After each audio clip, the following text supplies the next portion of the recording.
అమరావతి ప్రాంతం మీద అమరావతి ప్రాంత మహిళల మీద అనుచితమైనటువంటి వ్యాఖ్యలు చేసినటువంటి సీనియర్ జర్నలిస్ట్ కృష్ణరాజు గారిని నిన్న ఆంధ్రప్రదేశ్ పోలీసులు అరెస్ట్ చేశారు.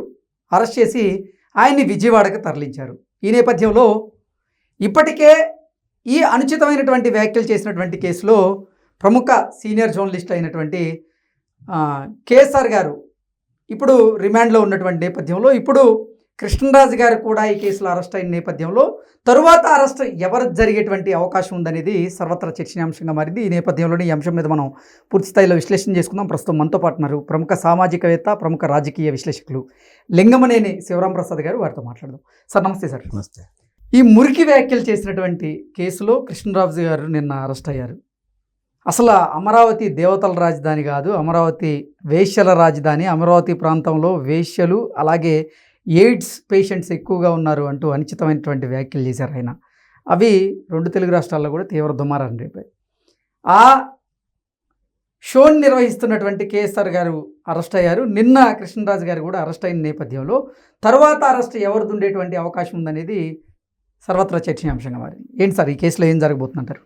అంటే ఒకటండి, ముందు ఆ షోలో నేను చూసేది సార్, వాళ్ళు అక్కడ అమరావతి వ్యాఖ్యలు రావాల్సిన అవసరమే లేదు. ఎగ్జాక్ట్లీ దానికి సంబంధమే లేదు.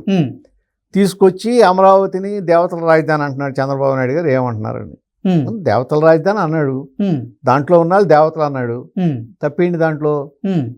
మన రాష్ట్రంలో, మన ప్రాంతంలో, మన ప్రజల్ని దేవతలు అనుకుంటే తప్పేంటి? ఏం తప్పులేదు కదా. అవును. అటువంటప్పుడు ఒకటి ఆయన ఏదైతే కృష్ణరాజు గారు చెప్పాడో, కృష్ణరాజు గారు నాకు కూడా బాగా తెలుసు. ఓకే. న్యాయంగా అసలు అటువంటి వ్యాఖ్యలు చేయాల్సిన అవసరం లేదు, చేసే మనిషి కూడా కాదు. ఓకే. కానీ ఎందుకు చేశాడని నాకు ఇవాళ కూడా అర్థం కావట్లేదు. అవసరం ఏంటి అనేది, దేనికి చేశాడు, ఎందుకు చేశాడు, ఆ విధంగా ఎవరు ప్రొవోక్ చేశారు. ఇక్కడ వచ్చేటప్పటికి ఆయన ఏం చెప్తున్నాడు, ఆంధ్రప్రదేశ్ వెంటనే అమరావతి ఈ రాజధాని ఏంటి, అదేమో పైన దేవతల రాజధాని పైన ఉంటుందని మీరు అన్నట్టు వేసల రాజధాని అన్నాడు. అసలు ఏ బేసిస్ మీద అన్నాడు? దానికి ఒక ఈ మాట అనటానికి ఒక బేస్ ఉండాలి కదా సార్. ఏదైనా ఒక ఆర్గ్యుమెంట్ చేస్తున్నాం, దానికి ఒక డేటా ఉండాలి.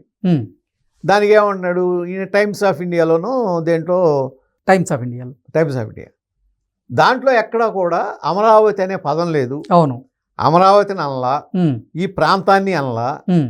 ఈ ఈ ఉమెన్ ట్రాఫికింగ్, ఆ తర్వాత ఈ ఉమెన్ సంబంధించి ఈ విధమైన ప్రాస్టిట్యూషన్ ఇది కానీ కర్ణాటక ఫస్ట్లో ఉంది, సెకండ్ ఆంధ్రప్రదేశ్, థర్డ్ మహారాష్ట్ర, ఇట్లా ఇచ్చాడు. అవును. అది టోటల్ స్టేట్కి సంబంధించింది. అంటే వ్యభిచారానికి సంబంధించింది ఇచ్చారు. అది టోటల్గా స్టేట్కి సంబంధించి అది కూడా ఒక డేటా లాగా ఇచ్చారు. అవును. దానికి సంబంధించి మీరు ఒక ప్రాంతాన్ని ఎట్లా అంటారు? మీరు అన్నదాని ప్రకారం అయితే ఆంధ్రప్రదేశ్ మొత్తం వేశ్యల ఆంధ్రప్రదేశ్ అనాలా? ఎంత దారుణమైన వ్యాఖ్య! దారుణమైన వ్యాఖ్య కదా. అసలు అంతకన్నా నీచంగా ఎవరైనా అంటారా ఆ మాట? అదే ఆంధ్రప్రదేశ్లో మీ కుటుంబ సభ్యులు కూడా ఉన్నారు కదా. అసలు ఆంధ్రప్రదేశ్ అనేది మన రాష్ట్రాన్ని మనం ఒక గౌరవంగా చూసుకోవాలి. అవును. మనం గౌరవంగా సంబోధించుకోవాలి.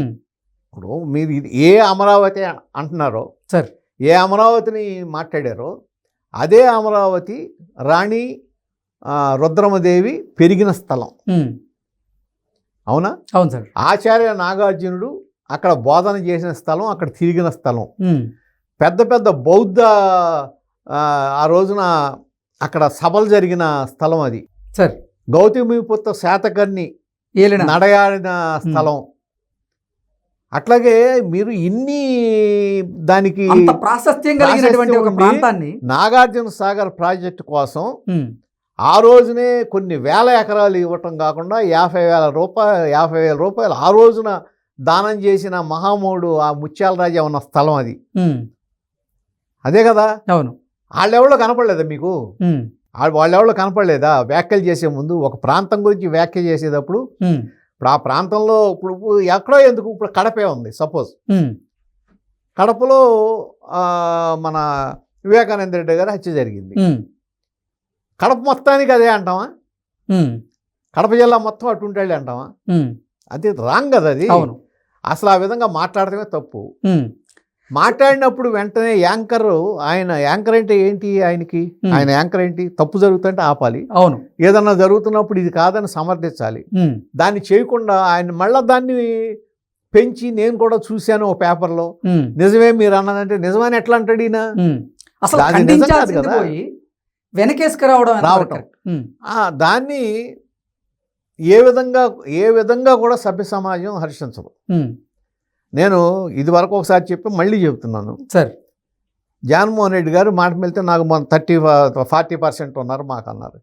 ఇదే 40% 19 నుంచి 24 వరకు చంద్రబాబు నాయుడు గారికి ఉన్నారు. ఆ రోజున మీరు ఏ విధంగా మాట్లాడారో ఒకసారి గుర్తు తెచ్చుకోండి.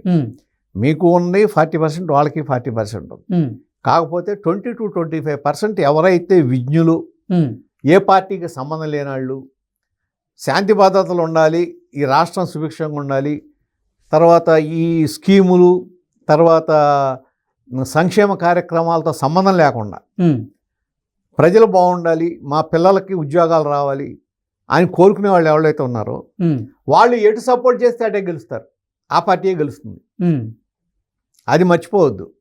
ఇటువంటి కార్యక్రమాలని, ఇటువంటి మాటల్ని ఆ 25% యాక్సెప్ట్ చేయరు, వాళ్ళు ఒప్పుకోరు. కాబట్టి అసలు ఆ విధంగా వెళ్ళటమే తప్పు, ఆ విధంగా మాట్లాడటం తప్పు. సరే, మీరు ఇందాక అన్నట్టు 2 అరెస్ట్ అయ్యారు, 3వది ఎవరంటే అసలు 3వది అరెస్ట్ చేయక్కర్లేదండి, అనవసరం. అంటే అసలు సాక్షి ఛానల్లో ఈ డిబేట్ జరిగింది, సాక్షి ఛానల్ యాజమాన్యాన్ని కూడా బాధ్యుని చేయాలి, కాబట్టి నెక్స్ట్ అరెస్ట్ సాక్షి ఛానల్ యాజమాన్యానిదే ఉంటుంది. అట్లా కనుక చేస్తే అది ఒక చెడు సంప్రదాయానికి నాంది పలుకుతుంది.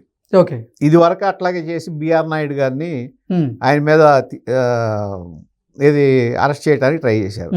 అట్లాగే ఏబిఎన్ ఛానల్ రాధాకృష్ణ గారిని ఆయన్ని అరెస్ట్ చేయడానికి ట్రై చేశారు. ఆ రోజున తప్పని అందరూ ఖండించారు. కాబట్టి ప్రజలకు వదిలేయండి.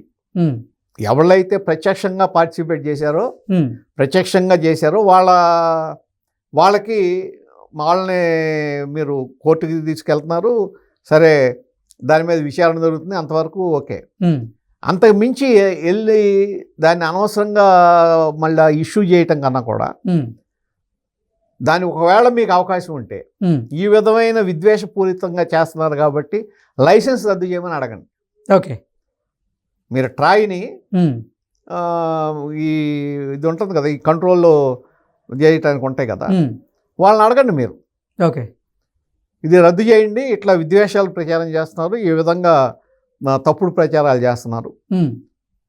సో ఈ కార్యక్రమాల మీద వీటి మీద మీరు చర్య తీసుకోండి అని అడగండి, ఎక్స్ప్లెనేషన్ అడగండి. అంతేగాని మనం ఏదో సోషల్ మీడియాలో ఎవరిలో డిమాండ్ చేస్తున్నారు కాబట్టి సోషల్ మీడియా ప్రకారం మనం వెళ్ళక్కర్లా. సోషల్ మీడియాని, పాలిటిక్స్ని సోషల్ మీడియా ఎప్పుడు కూడా గైడ్ చేయకూడదు. ఎగ్జాక్ట్, కొంతవరకే.